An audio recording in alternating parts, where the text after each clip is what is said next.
Joe's has some pretty good ones.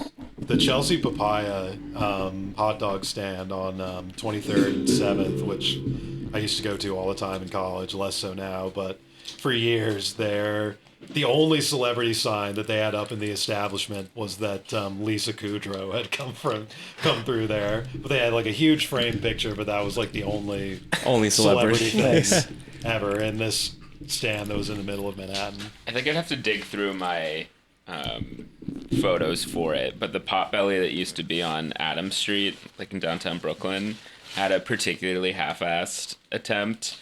And I don't even know who the photo was. It was just some random guy that was like, Potbelly, love your sandwiches.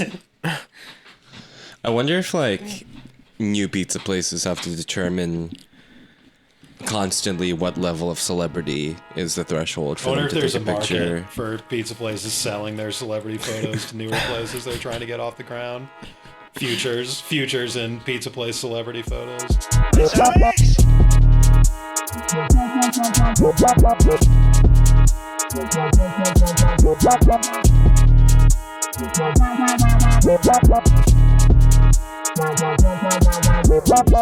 Well, it's episode 266 of View from 202, and we've got a game to talk about. Long gone are the days of endless rambling about the vibes being bad. Now, you, the listener, have endless rambling about a specific game.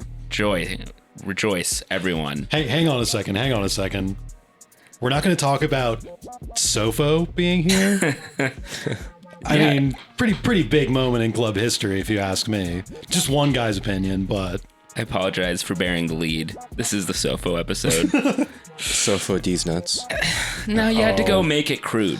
Yet we were off to such a good, productive start to this season of being serious, of that's worse than Yengar as a Pokemon. Yeah, way worse. I have a lot of energy to burn out because I prepared a whole bit about how podcasting is harder than any job in the world, but we don't have to do that. It's definitely harder than being on an oil rig. That's true. Especially if you're covered in mud. Yeah.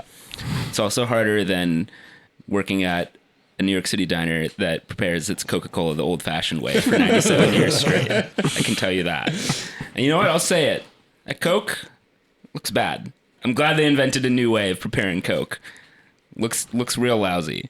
But this is... We're going to have to review the Coke, I think. We could do that. Is that even in New York City? I assume it's not even. It is, yeah. Okay. It's at the Coca-Cola podcast studio at the American Dream Mall. Yeah, that's how they're going to have us test it. Sponsored by Yanmar. Yanmar left the Red Bulls to sponsor that instead. So you can't win them all.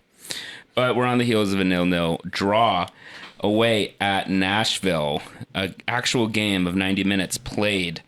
And we're off the marks to the 24 season with a point away in an actual lineup and events to recount.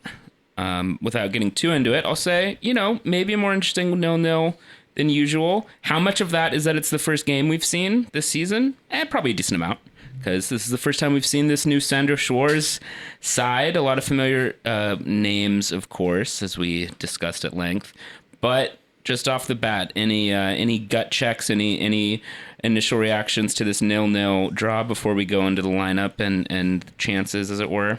It's weird because I feel like normally if you'd asked me, right, if I'd be happy with a 0-0 draw after Nashville, kind of, in a way, I don't know. I wouldn't necessarily be that satisfied, but somehow it was like a 0-0 that beat my expectations for what I was going to try to see, at least in my opinion. But yeah, it's also a 0-0 draw, I guess, at the end of the day. But I feel like I had the pitchfork out last episode, kind of just like waiting for things to crumble and really just kind of wanting to be validated that not a whole lot's changed and that there needs to be a deeper overhaul. And like, while that still may be true, I definitely don't have the pitchfork out like I did, a few days ago. Sounds like a case of the zone, potentially. I don't know. We can get into it. Yeah. I think I feel kind of like Sam. I think I want to draw attention to what you said, Pete, just about the draw. I think at the end last episode, I said a win would be impressive. I'm not exactly expecting it. Draw would be decent. And I think Gustavo Guimaraes put it excellently right before the match kicked off. Gustavo tweeted, after 113 days, New York Red Bulls will be back on the pitch with a new head coach, new DP, and a well-known pressure to bring home some silverware. My prediction for later on, draw. Nailed it. 2 seasons in a row, we're leading off with a Gustavo excerpt. Last year was salad, of course. This year, that little prognostication. But yeah, this interesting little no draw to sink our teeth into. I'm just relieved to actually be talking about a game. I will admit it got a little old. Just stewing over the off game. season. The game always answers your questions. Exactly. Our curiosity is always satisfied. For a while I was beginning to doubt that. But now, Buck, I'm sorry for beginning to have the seeds of doubt in my head. So we faced off against the Nashville SC It side. is SC. Good for them. Yeah, exactly. That was a little underhanded, it must be said. They started with Walker Zimmerman and Mukhtar. Well, Mukhtar wasn't even in the 18. No, he wasn't going to play at all, yeah. But Walker Zimmerman started on the bench. They had CCC in midweek. The Carolina Challenge Cup. Yeah. They had CCL last week, so there was some rotation going on. But, as I'm sure many old Red Bulls fans may have noticed, they started a midfield consisting of some familiar names. Drew Yearwood, Sean Davis, and Alex Muil were in the heart of their midfield. Sean Davis was their captain for the day and was briefly sent off before having the decision reversed. And then we see a real classic name. I was pleased to see this guy still around. It felt like a warm blanket, bringing me back to familiar times. Teal Bunbury, U.S. national team star. We love the Bunbury. Exactly. I think that is one of my last concrete USMNT memories. Was that in 2012? Yeah, it was. Yeah, but that was also the Mixed Discaroo debut game. What a heady time. Yeah, that was the last time January camp meant something. Right. And then Joe Willis, I think, was their goalkeeper. So it was a mix of some first team people, but a little underhanded Nashville side of their home opener, it must be said. The New York Red Bulls came out playing a 4-4-2, but the midfield was a bit of a diamond. But before we get to that, we see a debut for Noah Isla. The commentators on Apple said it more like Ayla. Yeah, I was going to say, But I don't know if this made it into the episode last week, but we went and looked and all of the, what was it, odd fan TV clips with the Norwegian that was music. That was Yangar. But I looked up the clips. That was a couple episodes ago where we were trying to find his Swedish highlights, and that's how they were pronouncing it. The Swedish things did say Isla, so we'll see. We'll see how it goes. He makes a start at center back alongside Sean Nealis. That's our CB starting to start the year. Andres Reyes starts the season on the bench. Dylan Nealis starts at right back. J-My, John Tolkien, not fit to start the season. So Kyle Duncan in another season, another manager. Put it on the board. Left back.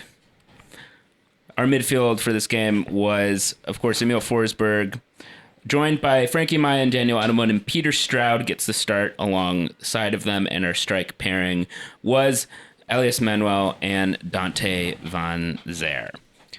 Lewis Morgan makes an appearance for the first time in a while. He comes on at the 64th minute. We also see a debut from Roald Mitchell, new homegrown signing, who gets about 20 minutes, 15 minutes. Wiki Carmona also makes a very late appearance. Sandro Schwartz only makes 3 subs, Old school. If he were to pander to me, this would be a decent way of doing it. But he's resisting. He's the only coach taking a stand against refinement culture. And obviously, Carlos Cornell was our goalkeeper. But personnel-wise, what do you think? What do you think about CB pairing? What do you think about this midfield shape? Impressions just on seeing the team sheet? I do just want to add on Isla, whatever's pronunciation, that if they decide that there is an American pronunciation, it's okay to do the disrespectful American pronunciation for players from the global north. Yeah. Players from other countries, it's rude. But for freaking Nordic social democracy places, they can take it. But in the meantime, Yeah, definitely interesting that after a preseason where Reyes, I don't remember hearing anything about like injuries or lack of fitness or anything. That he, because remember he had that foot injury last year, and ended up being kind of a thing where it's like, oh, how do we get him back to health as soon as possible? This time, he was presumably fit all through preseason and is apparently third choice, at least when the team is going to be running, four in the back. So that's interesting. Obviously, he had his kind of struggles in the playoffs at the end of last year, isolated moments, but very big moments where he, screwed up, made some mistakes that cost the team. Obviously, Schwartz wasn't around for that, but I imagine there was some little bit of residual discourse about that, and then also, presumably he just kind of ran the rule over preseason and decided that a pairing of Nealis and Isla was the best combination to start out. Which is interesting based off of what I had said in last week's episode, as far as the presumption that Isla, if he was going to come into the team, was going to be replacing Nealis. The idea that, okay, you're going to take Nealis being, kind of a giant tower and at least a physical force in the back. You're compromising on that to bring in, more of a passer in Isla. And apparently they're just going to, kind of sidestep that a little bit by, having Reyes be the odd man out. So that's interesting. And then, as far as the pairing that did start, and I think it'll be kind of, preaching to the choir, both to the rest of this podcast and to a lot of the fan base, that Isla really stood out in this game. Was very impressive in a lot of his distribution, just something that we haven't seen before from this team. And obviously Forsberg got a lot of the attention, but I think as far as moving the needle and changing some of the dynamics about the way this team plays, I would argue that Isla was a more important factor and more of a contrast from what we had seen from that position in years past, and just allowed the team to build up in different ways that provided kind of some different dimensions to the football than we've seen in a long time. So that's kind of what stuck out for me, both the Reyes demotion apparently and Isla looking like a bit of a player. Yeah, I mean, I think I said this last week where we just really need a guy who is able to have the confidence to maybe pass into the middle sometimes. Right. And that would open up a lot. And I think we saw that come out from how he's distributing out the back, how he plays pretty smart too, and also is maybe a little bit more physically built than He's definitely tall. Yeah, he's 6'5" or whatever, but no, it's not 6'5". Nobody's 6'5" in soccer. The guys who you think are 6'5" are actually like 6'1". Yeah. I think he is listed like 6'4", but yeah, really? Yeah. That's like his big thing, right? But he looked like he didn't just look tall, he looked strong, I guess, when he was running too. He gave me he's skinny compared to Nealis, but but even then, like, he surprised me with how much more like physical presence I thought he took up. Even if he didn't have to contribute that much defensively in like any kind of last ditch efforts in this game, the amount of progression that you saw really, I think, took a lot of relief off of what normally would have been a lot of cycling around in previous seasons, and was able to get a lot more from the rest of the team just by having that. So I agree with you on Ray has had is a little bit more adept with the ball than Nealis, but it was in a way where he would kind of carry it forward and sort of join the midfield sometimes, as opposed to kind of spraying it around the way we saw with Isla. So that's kind of the difference. Which Isla also made a run at one point, I thought, in the game. He did, which is encouraging for at least he has that range. Well, Nashville gave us a ton of space, so I figured it was, of all the games for Isla to get his first licks. This is a great one for him because we had a lot of possession, which felt a little uncharacteristic, and a lot of opportunities to move the ball around. And I think, as you said, even just push the ball up like that, we were given the space in the in our half to do so. Yeah, I mean, that's kind of that's a key point, Sam, and then also a reason that I kind of said this on Twitter that might have me putting a little bit of an asterisk on this game, because not only, I mean, it didn't even occur to me when we were recording the last episode, when I was sort of scouting out Nashville as a bit of a conservative, deep team, that they also had CCL and were going to be not only rotating, but also just kind of like, playing it tight to just, save their ammo for, the midweek game again. And, also benching Mukhtar and Zimmerman and playing, very conservatively. I mean, obviously Red Bull was dominating the possession game or the possession stats, especially in the first half. And, I feel like it should be somewhat, known with Red Bull's teams over the years that can be kind of a bug more than a feature when that happens. If we have a lot of possession, it's often because the other team is just allowing us to have it, because they, know that there's, not a whole lot of fluency sometimes when we have a lot of space with the ball and are not just, transitioning into attacks immediately. So, and again, along those lines, I'm a little worried. Obviously, there was some good flashes and there was some better play, better combination. Just more kind of fluent passing than we've seen in a while. It was we saw a little bit of it in the Lassane era in the second half of last year, but not really in the same sort of diamond shape that we saw in this game. So that was kind of refreshing and led to some more openings. But at the same time, I am a little worried that, the scoreline did end up still being 0-0. And I'm worried that this could be how a lot of games look if we end up going down 1-0 or something, and the other team, even non-Nashville teams, decide to just pack it in and let us pass it around and still not, create a ton. It was not really, there were obviously the chances like, Van Zer's kind of flick that, kind of bounced off the post.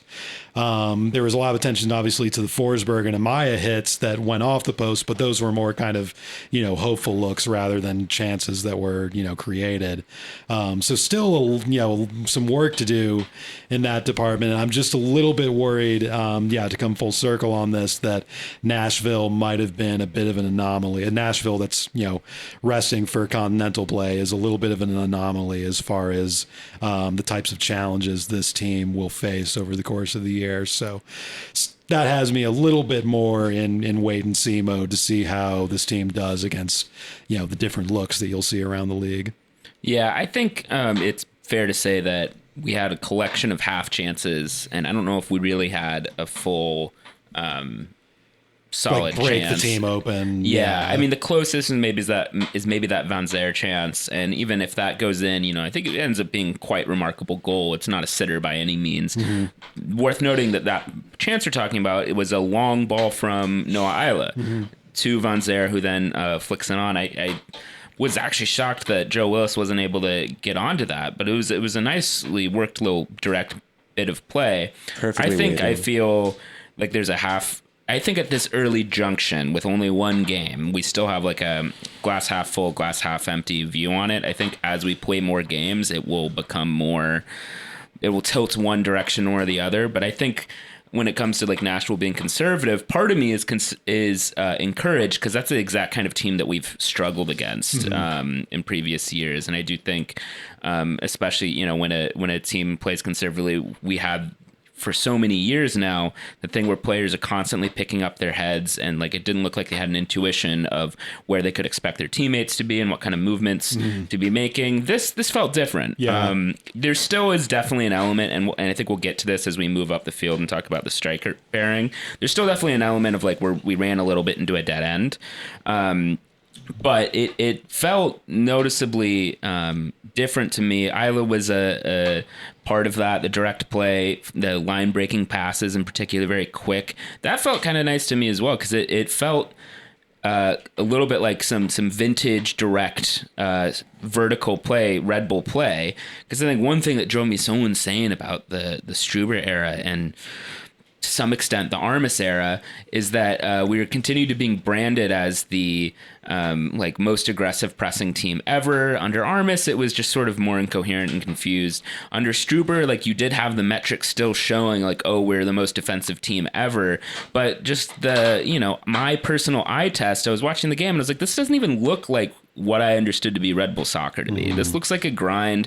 It doesn't even look like we were pressing that hard in a weird way, even though I understand that we are. And we you know, we did successfully grind games into nothing in that period. This game, I was like, oh, I actually see us moving the ball very quickly around, and I see like a kind of thought to like how we're going to quickly move the ball and how we snuff out chances. And that was a sight for sore eyes in some ways. And I think, you know, it was also slightly encouraging that we were doing it with arguably two second choice wide players as well, and Duncan and Dylan Nealis. Dylan Nealis, I think we can expect to play a decent chunk of games at right back this year, though, and I think his performance was fine.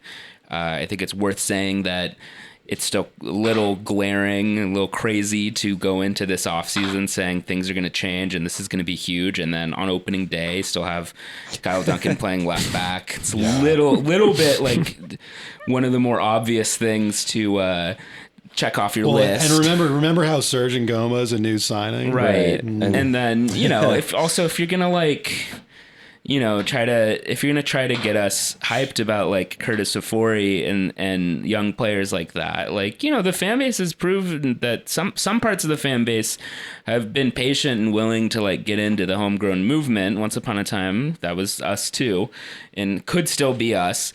But then, you know, that he was nowhere to be seen there either. You know, maybe it was the prudent decision, but that's not really on game day. But this isn't really about Schwartz's choices. This is more about Schneider and I guess de Guzman, you can say now, not building up that position. And the final thing I'll say about the CB pairing is that my stance over the whole offseason was always that I wanted Sean Nealis to once again become the best third center back in the league. You know, if it ends up being Andres Reyes who's the best third center back in the league, I'm willing to take that too. That's a pretty good problem to have. You know, he has been sort of a hot and cold player, and the two of them looked pretty comfortable together in terms of communicating and everything. I think it was,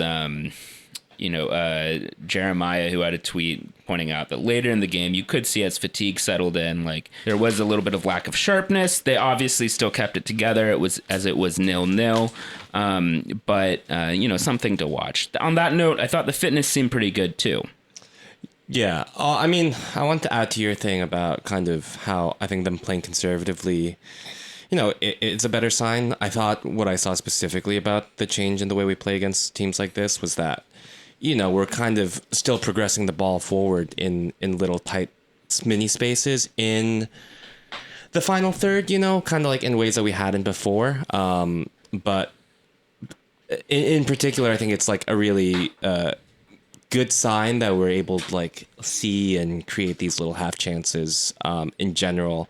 And it kind of highlights, like, we're probably gonna get into this at some point, the weakness in our forward play, because I feel like we would have these big one-on-one chances if they were better at link up too. Like, forwards are really important right now, I think, to build up in general, and if we have those guys who could kind of like play off of Forsberg better and play off of the like these long balls coming from Isla, it'll be good too. But also, like, you know, I think there's something kind of like oxymoronic about how we seem to be attacking the box now with more players, committing more people forward, and that the way that we attack the box more, or the ball more aggressively, is making us feel almost safer, because we haven't really given up either, like in enormous chances in this game where we would have, I think, in previous seasons. maybe it's a good prompt to start talking about the midfield as well. So we see a pairing of midfielders that is probably not surprising because in many ways it's sort of our only collection of first choice central midfielders here. We have Forsberg, of course, who starts, and Edelman and Amaya, who have with Amaya several seasons under his belt with this team. Edelman kind of really came into the first team last season. And then we have Peter Stroud, who really is getting sort of the promotion this year, forming what looked like a diamond for much of the game until Lewis Morgan came in and we shifted more to a 4-4-2. Thoughts on personnel and performance of the midfield core, especially in relation to what we're talking about with the little bit more dynamic distribution from the back? Frankie's still good. Yeah. I mean, I don't know if he still had any doubters or whatnot out there, but Struber. Well, good point. Yeah, I mean, and obviously, I feel like this was a little bit of, one of the more coherent takeaways that a lot of people had from the game was that, if there's one thing that Forsberg might really bring out of the unit that was already here, it's being another midfielder for Amaya to combine with. Amaya being a guy who, sort of like Yearwood, who is obviously on Nashville now, one of our midfielders who was a little bit more of an 8, a little bit more of a guy who would carry the ball forward. But the way the team was set up the last few years, he would kind of carry the ball forward and have a lot of guys either far away from him or just standing around, not making runs, not making themselves available. This time, both because of the diamond midfield and because of Forsberg's just kind of know-how and positioning, was able to actually, play some 1-2s, kind of have, somebody to, kind of leverage his paths into the final third with. And, I think that's going to be one of the combinations on the field that's going to be most important. And, it's going to be pretty easy to keep your eye on it if it works well, but one of the combinations to keep your eye on going forward. Like Brit said, sort of moved away from the diamond in the second half, but, as I said in 2021, I hope the diamond is here to stay. I just think it's a good formation in general, a good formation to set up the press with, a good formation to sort of utilize a group of individuals that's both versatile and maybe a little bit redundant and samey with a lot of players. Diamonds help you sort of, paper over some of that and give players kind of clear roles and spaces to operate in. And, obviously the team was a little more discombobulated when they tried to run the 4-4-2 to sort of fit Morgan in. So, maybe that's just kind of a tactical wrinkle and, just something that'll be, used in certain situations. But because hopefully the diamond is going to be the sort of base system from here on out.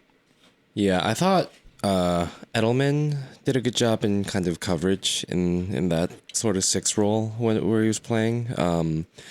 In terms of defense, I thought he had a pretty decent game. But I couldn't help but notice that, especially with some of the Peter Stroud sprints that he attempted, that I was saying this before, but none of our central midfielders have wheels, really. They can't really get away. Yeah, there's nobody really with a motor to carry it out. Stroud especially, he just it fell apart. And he did it last season too. Right. But it's just so it's a good chance that it just all crumbles. Yeah, he made the right decisions. He just didn't have the engine. Well, not to keep harping on it as we kind of have for the last couple episodes, but obviously you had Drew Yearwood right there on the field on the other team this time, and obviously Nashville didn't create a lot in the final third. They weren't necessarily trying to, but you saw a lot of moments, along the lines of what Peaches was just saying about somebody who's got some wheels, got some motor in the midfield. You saw a lot of moments for Nashville where Drew Yearwood was that runner for them, both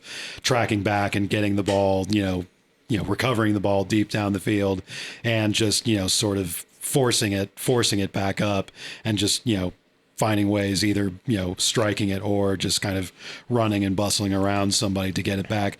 Now that we got rid of Yearwood, we don't necessarily have that type of player in our midfield.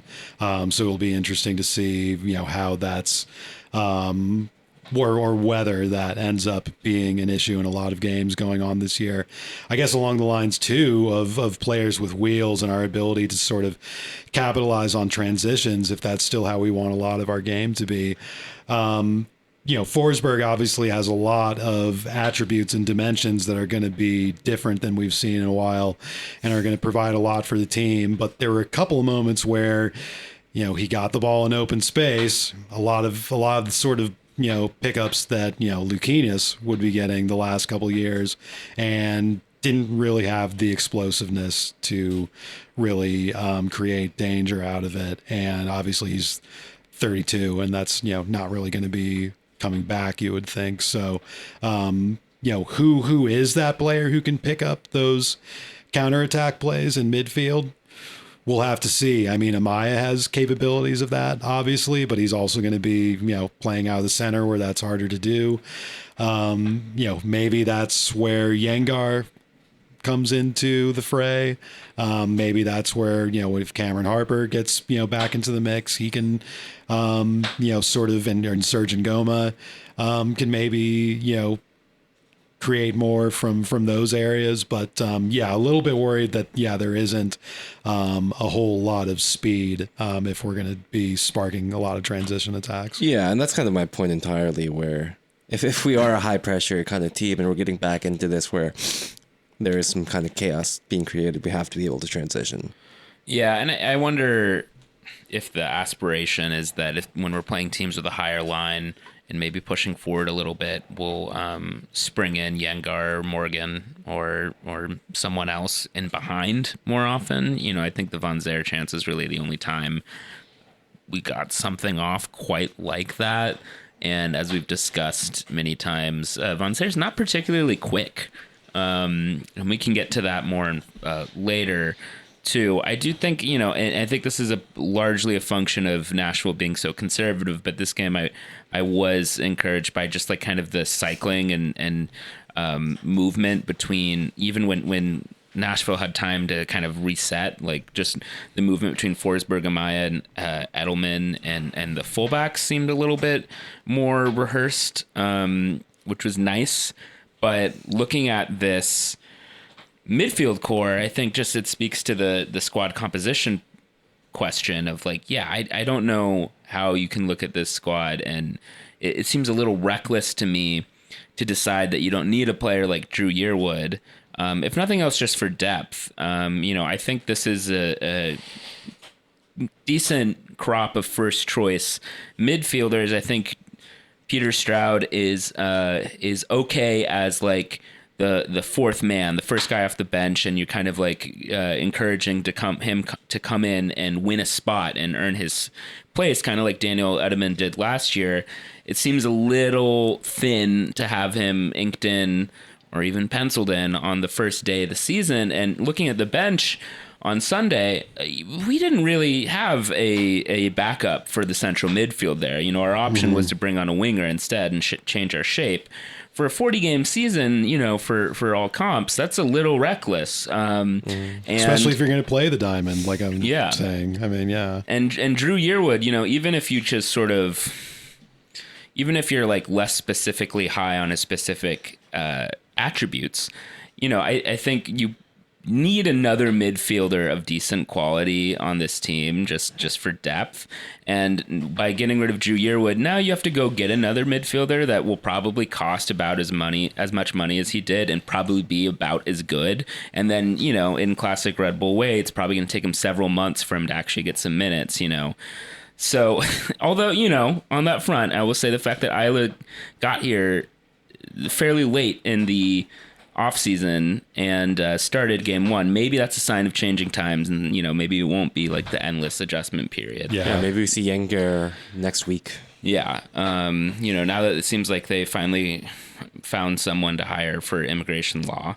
But it's awfully thin, and none of the guys that are like hurt, like Ngoma doesn't play the same sort of like 8 sort of position that we're talking about, and it's Julian Hall was on the bench. He's more of a attacking player, I understand. Rold Mitchell ended up coming in as a striker. It's not even apparent who like the next man up would be among this. If we were planning on going back to the Diamond, we just gave up Caden Clark, who thrived in it a few years ago for no reason. Which again, he set up a sick goal this week, right? It's already it's already like not great, but for Schneider to go out of his way to be like, this is going to be the craziest offseason you've ever seen. We're finally, going to make the signings that people want us to.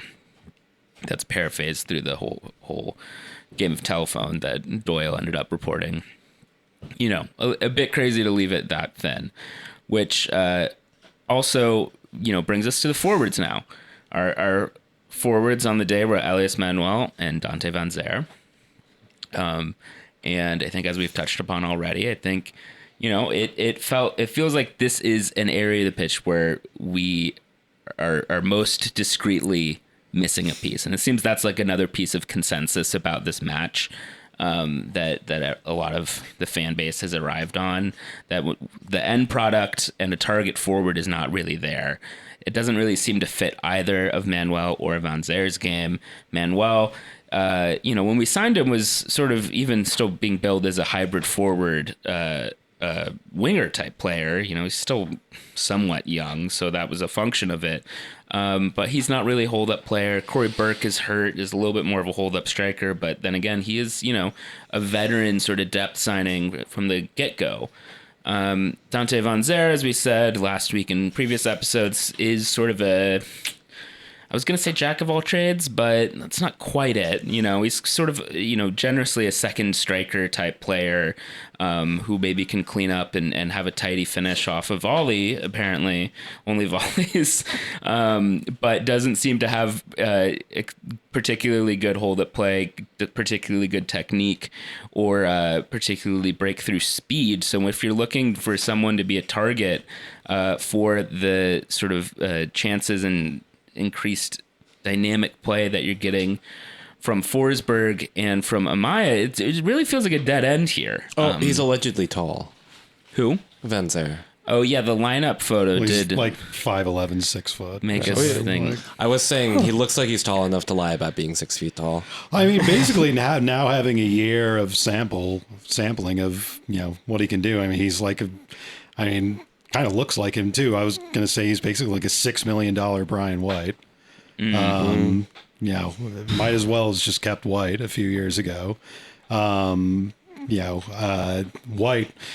most of his goals are, just either, in Vancouver, he has Gauld just kind of setting him up on a plate. But if you remember with Red Bull, most of his goals were kind of along the lines of what Brit was saying, just kind of cleaning up bounces and chances that were falling around the box. He wasn't really kind of getting on the end of breakout play.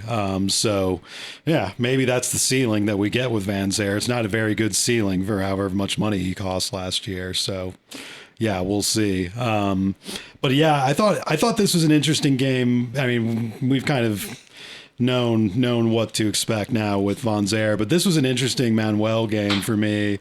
To piggyback on what Brit just said about him, initially coming here advertised as kind of a striker / winger, or maybe a winger who was still trying to be trained into a striker. This was a game where you could, pretty blatantly see his shortcomings as far as the actual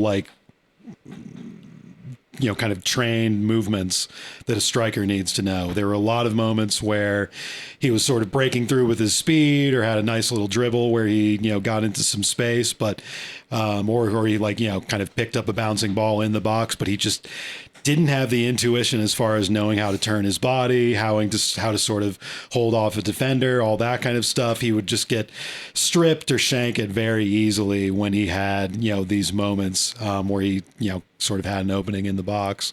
And I can't remember if I said this on the podcast or if I, said this, on Twitter or in a forum or something recently, but honestly, looking at the somewhat thin group of forwards we have at the moment, if I had to pick a pairing, if we're dead set on having two forwards in the diamond, if I had to select, the right two personnel from this group, I would honestly probably go with Manuel and Burke.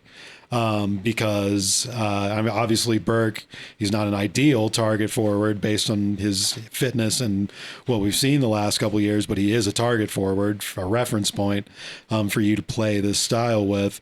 And then as far as the guy who's running off that target forward, Manuel at least has some speed, at least has, a little bit of kind of bounce to his game and, a little bit of unpredictability, whereas Van Zyl is, really kind of a passenger in most phases of play. And I'm really not, unless you're just, getting him a conveyor belt of chances, which this team still isn't yet, he really doesn't provide you much on the field. Like I said, even seeing, the very direct, kind of ceiling or very, very obvious ceiling that Elias Manuel hits when he has to, have those sort of, niche striker moments. He at least has some other dimensions to his game that make him into a weapon that Van Zyl doesn't even have. So, that's kind of my spiel on the strikers at the moment based on this game. Yeah, I mean, it's just like Manuel has so little striker's instinct where I don't know if I would put him in my top two of pairings on the current roster. But like a lot of what he does too, I think in terms of build-up is he doesn't really stretch defenses out. He kind of makes the same runs as other players. There were a lot. I mean, this has happened before, but I mean, there were some people noticing online that there were a lot of moments where they were literally like running into each other, right? And not only on top that, of each other's runs, he doesn't make runs off sometimes to like create a chance. Like he doesn't really have the faith in himself, maybe to get onto the end of the ball, and the hair is just an issue. Okay, I didn't want to get into it, but yeah, I've been there, man. But look, you gotta move past. Look, Jochen, let's send this man to Turkey. No, we gotta embrace the go with it. It's time. No, I just meant like as a club, you could just go to the Turkish league. We gotta embrace the natural process. I don't think we should be getting hair plugs for our players. Well, I mean, he wouldn't be our player, is what I'm saying. I think we could just trade him to a Turkish team. Okay, I see. But the way that he doesn't create space, I think is a big problem. And to the point of the forwards, I think it'll go a long way in creating these big chances where none of these guys are really linking up with Forsberg or the midfield in a meaningful way. Well, I think a lot of that space that like we're not creating behind is due to the level of which they're getting involved, and honestly, like their abilities, I think, preclude them from doing that. On our roster, I think if I had to pick two people, it would be Burke and Donkor, obviously, to run the top two. But, I'm certain that Jochen Schneider is just going to sign Giroux and Aguero to solve our issues over there instead. And David De Gea, right? Yeah. There did seem to be a noticeable difference that, the two of them were playing up and waiting for the ball and sort of like, pardon the basketballism, but posting up a little bit at the edge of the box and kind of participating in the cycling, the buildup around the box when Nashville was setting deep, which did feel a little different. They had a little bit more purpose, I think, compared to, the Struber era where the forwards are being asked to just like gun it and go to the corners. And then when we were playing half court, they're a little bit more lost. And the issue, I think, was that they just weren't particularly good at doing that. I don't know if like the concept was necessarily bad. They just, as we're saying, they're on top of each other. The technique for hold up and connecting just wasn't quite there. But if we're gonna be entertaining like suboptimal pairings or or I guess I should say, try to make the best of what we have. You know, I wonder if we're going to play Manuel, who's more of a wide winger player, with Burke, then why not actually just do Morgan and Burke up top? Because Morgan's a little bit more of a wide player, he's a flexible player, and I'm not convinced that Morgan's like right wing position is going to be a natural fit yet. I mean, it was a mid-game adjustment that we saw it on Sunday, but you know, it could be that playing him closer just up top, you know, could be the best fit for him to get minutes. If you're going to have a static player up top, might as well have it be a static player who can score, you know, 15 Golazzos a year, as opposed to Van Zer just working off of scraps. We can only score 6 Golazzos a year. Right. And I mean, there was a report that came out about exactly Morgan, what was happening with his injury situation, where he injured this more obscure, hard to reach muscle in his hip over and over again last year. And, you know, I don't know what the prognosis is on it being a chronic injury, but, you know, actually, now that you raise the point, if he's going to have to be more static, maybe that could be, dare I say it, a load management strategy for a guy who maybe can't, maybe it's not responsible to have him perhaps run so much. I mean, it's a shame because of how fast he was, but I think all of this is less ideal than just like getting a new target forward, which again is needed in a vacuum, or needed on its own right. But after Jochen Schneider says things are going to be crazy different, is kind of glaring to have it be so obvious on opening day. Is there, I guess, fire to the small amounts of smoke going around being like, oh, we were planning for a summer thing? Or is that more of a thing that's been part of the cycle? I mean, I hate to say that it sounded like another piece of Matt Doyle, you know, sort of Covering, fanfic. yeah. Or just saying like, oh, well, you know, yeah, like you asked to say something about what the strategy is. Like, oh, I'm sure they're going to sign a 9 in the summer, and maybe he's just being fed by whoever his source is that, oh, yeah, sure, we're going to sign a 9 in the summer. Don't worry. Just put that out there so people stop asking. So, yeah, I don't think there's actually fire yet to that, to answer your question. I just want to link. I would hope there is eventually. Yeah. You know, some type of, you know, extra kind of X factor in the attack if we were, you know, because I mean, again, not to belabor the point again, but, you know, what was the point of shipping out Luquinhas and Yearwood and O'Meara and, you know, creating all this space and presumably cap room if you're not going to replace them? Oh, we do with have a new signing. Some new kind of. We got a new international spot. Well, so, you know.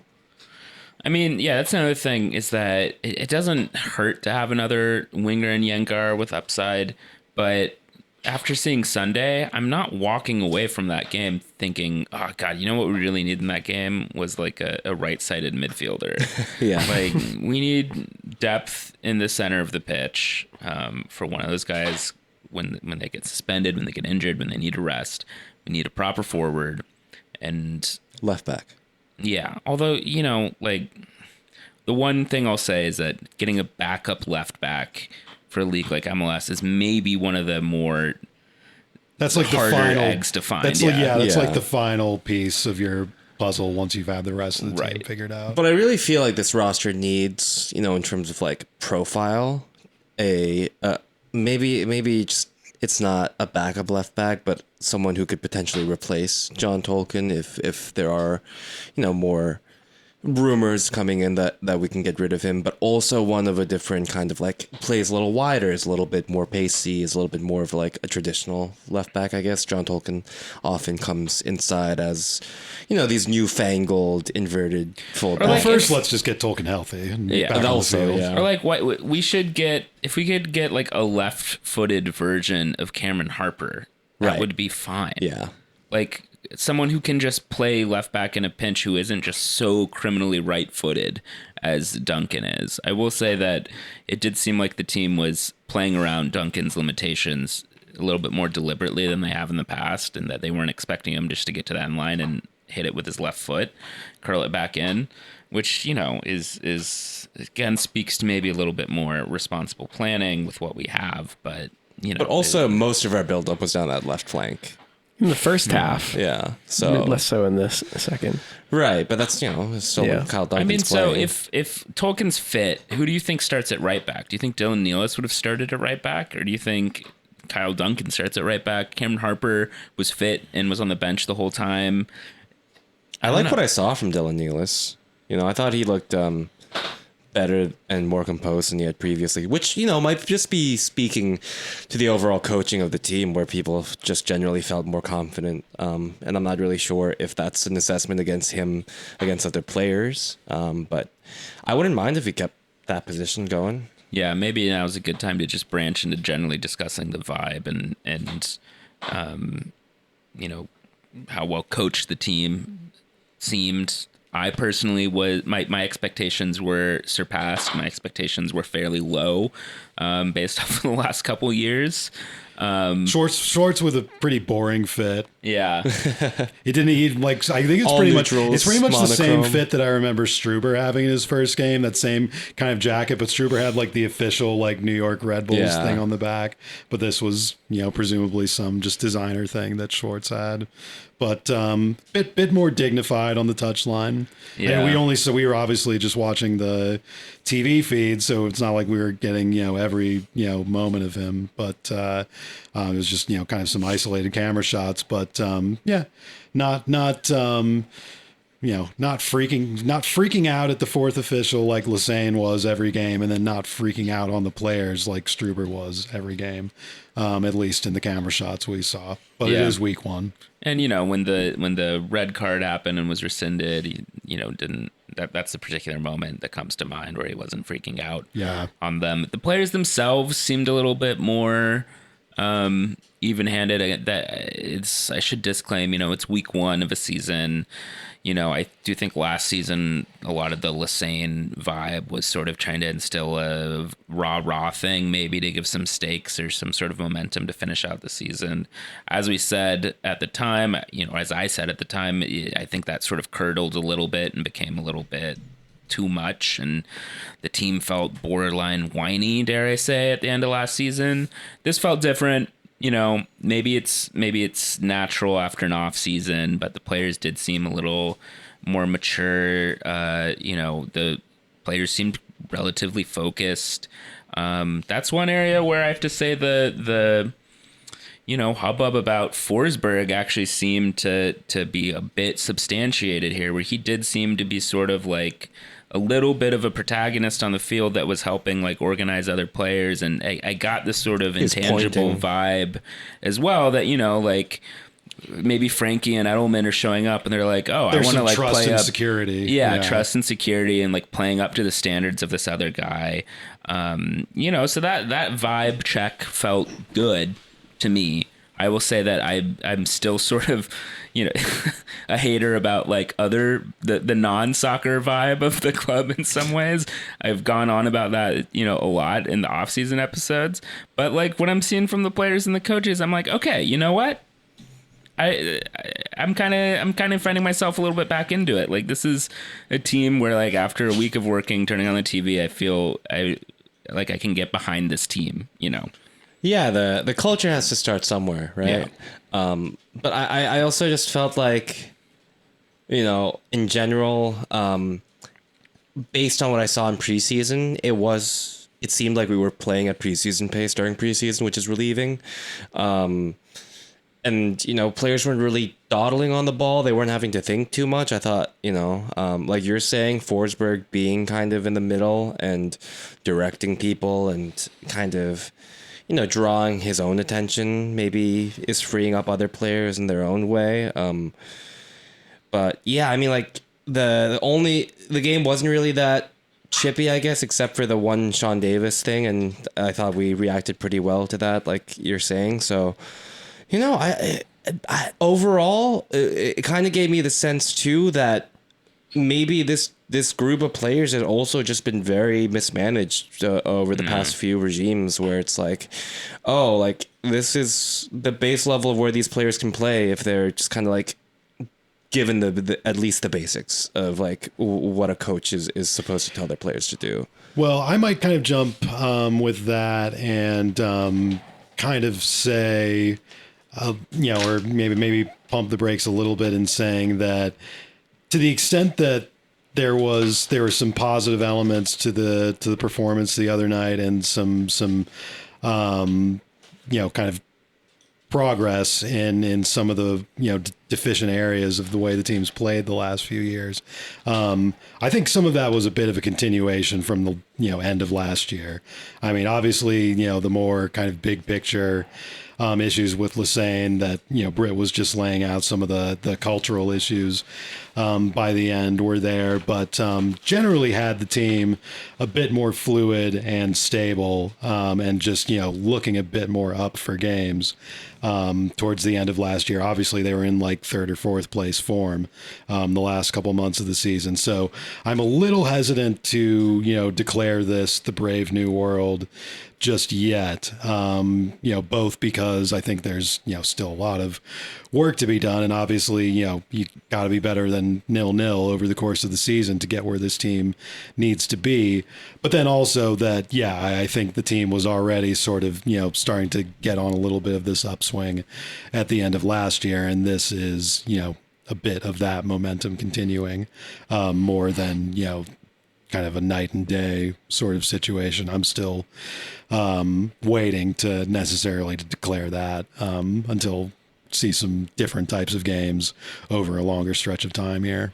Yeah, I think that's fair, and I will also say that it's still not obvious right now where the goals are going to come from. Forsberg got a quote along those lines of being like, "Oh, I think we're just might have the ketchup game," like they said, like when you hit a bottle of ketchup that's all, clogged up and then it all comes out at once. Maybe that's true.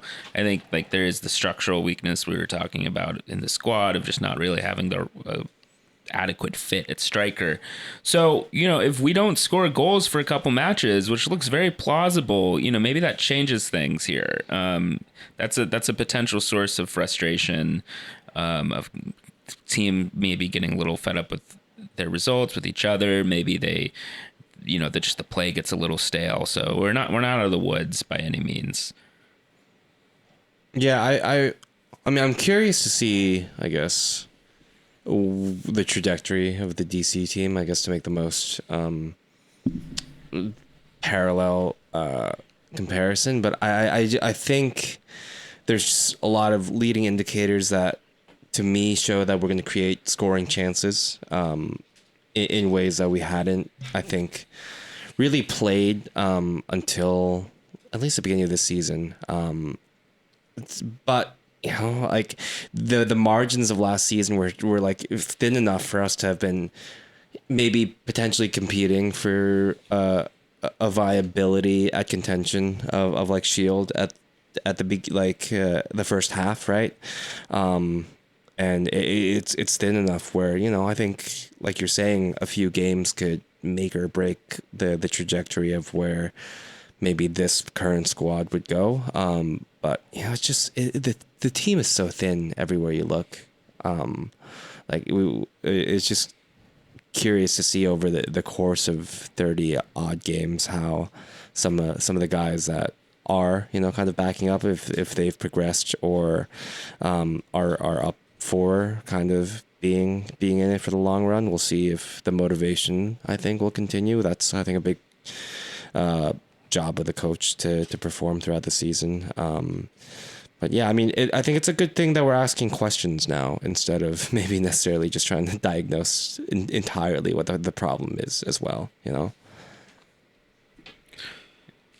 Just found out that our next opponent is about to play their CCC game in a few minutes. Yeah. Just now. So we're, unfortunately, I feel like we're about to have another asterisk game on that route because I did not realize that Houston's also in Champions League. But there's 10 teams apparently in Champions League now. Christ. I will say points to the FUTMOB app for still calling it CONCACAF Champions League.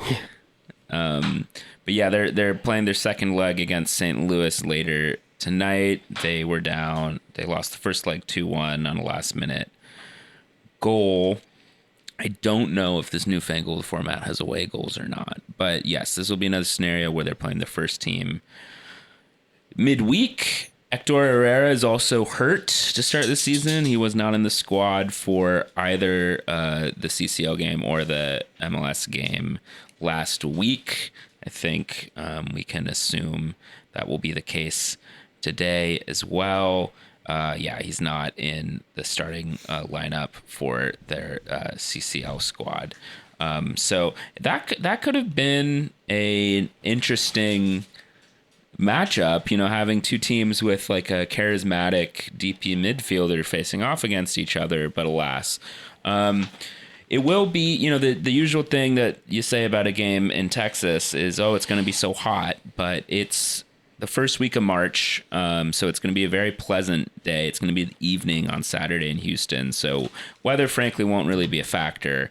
This will be a match against sort of upper mid-table team, kind of similar to Nashville in some ways. And I think a lot of the broad strokes that we could say apply here. They drew 1-1 last week against SKC. SKC is a bit of a hard team. Didn't they do pretty poorly last year? I don't know. It's the foreign leagues. Exactly. It's the Western Conference.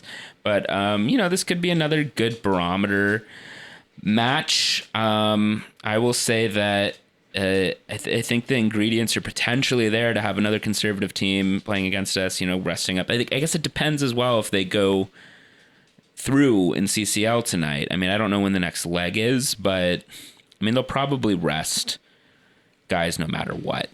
But, we could be looking at another match where we have a decent amount of the ball.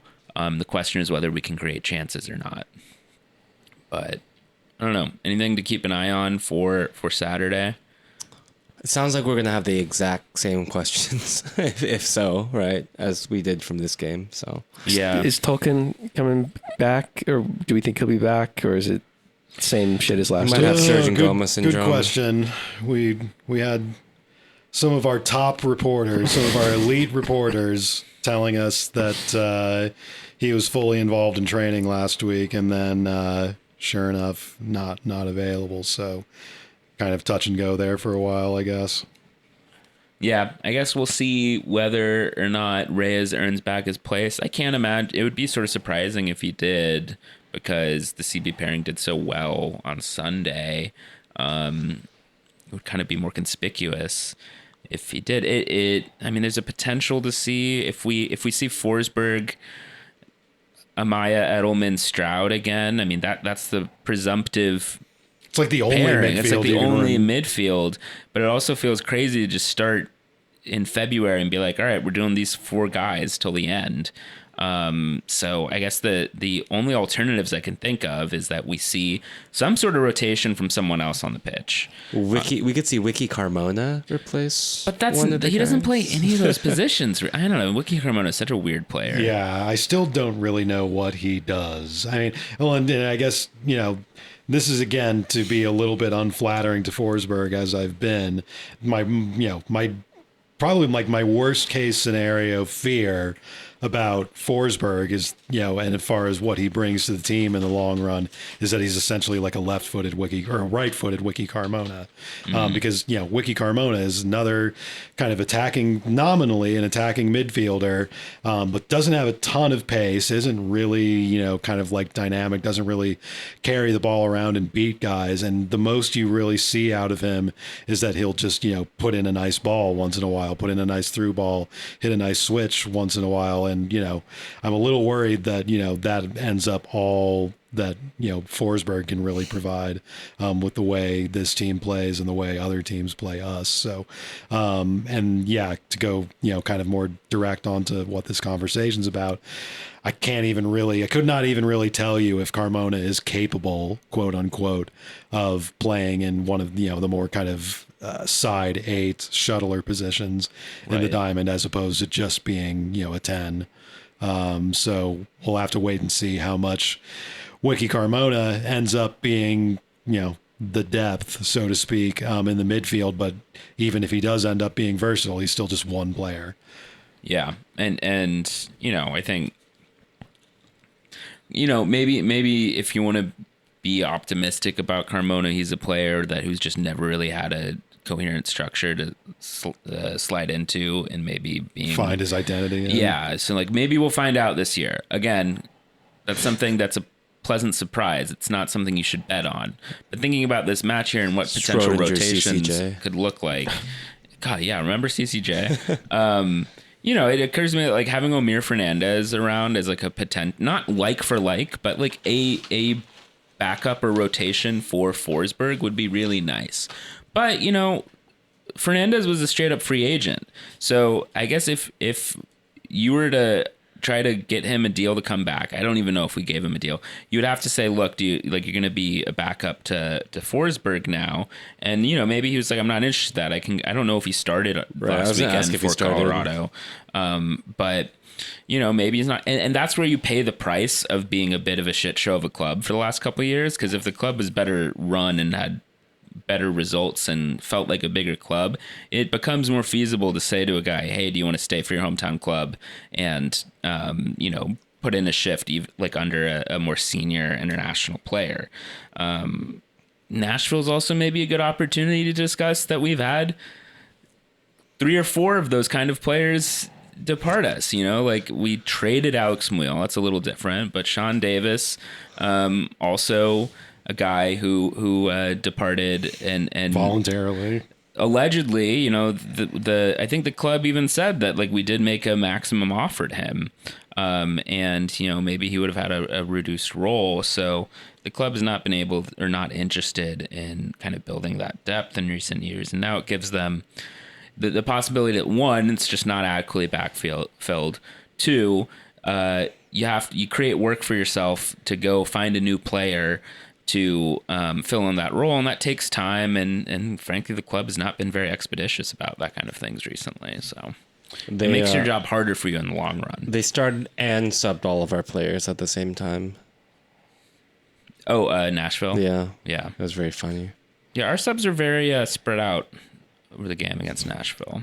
Honestly, with our depth, I wouldn't have minded not letting Dax go to Atlanta. Do you think Manuel? I think on the whole for this game, on the Dax to Atlanta thing, I will say that does make me a little sad. Even though Atlanta are like a shell of what they briefly were for a second, that's probably the last like free agent signing that would like genuinely breaks my heart a little bit to see Dax on that team. But thinking about Saturday, I do think I would prefer to see some sort of continuity with the exception of the striker pairing. I think that's one thing where I wouldn't mind there being a shakeup. Let's see what Corey still has left in the tank. Isn't he hurt? Let's see what Corey still has on the he was on the wine injury shelf. list, I think.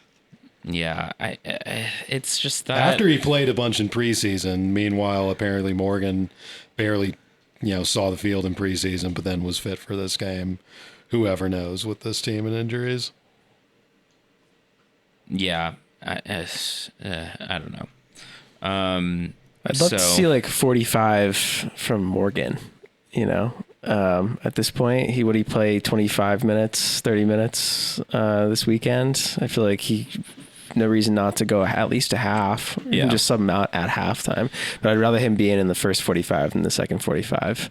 And if, I'd like to see him and Forsberg on the field at the same time, both fresh, relatively speaking, and just see, how they can, if they can cook, if they can. Yeah. I think so far Schwartz has exceeded my expectations that were set very low by his predecessors just in this very small sample size. But one thing that would more like thoroughly begin to impress me is if it becomes apparent that there's 2 more fully articulated looks, one that has Morgan more involved in like a flatter 4-4-2 and one that's more of a diamond. Like I'd be like, oh, look, we actually have a couple different ideas of how we could play. That would be interesting to see. Although certainly not, not in week 2 of the season. It's not like I'm betting on that happening. That might even be a little too much if he starts tinkering. It might go over. Right. I guess what I'm saying is that maybe the best case scenario for this wouldn't be that it's tinkering, but that it's just like, all right, here are 2 kind of foundations. Yeah. But we'll see. I think this is another week where coming out of here with a draw, we'll probably be fine. Just in terms of air brass tacks. But, yeah, I don't know. Any other things about this Houston game this Saturday? I'm interested to seeing if John Tolkien is healthy, but it's nice to kind of start the season off on a lot of away games. If I'm thinking about this from just getting the ball rolling on what might be a project, to have these two kind of things start off before we really kick off at home, I guess. Yeah, and wait, Nashville's no longer West, right? They're East. No, they're again. East. Okay. But one of them being West Coast, or like a Western team, I think, is helpful, too. Yeah, it still feels... I think they should just get early. rid of the Western games, or the interleague games, I should say, altogether. I mean, I think it should be like all or nothing. Right. Or most or nothing. Just having a handful is sort of weird. But, all right. Well, that was more to chew in to than normal. We can pick it up next week.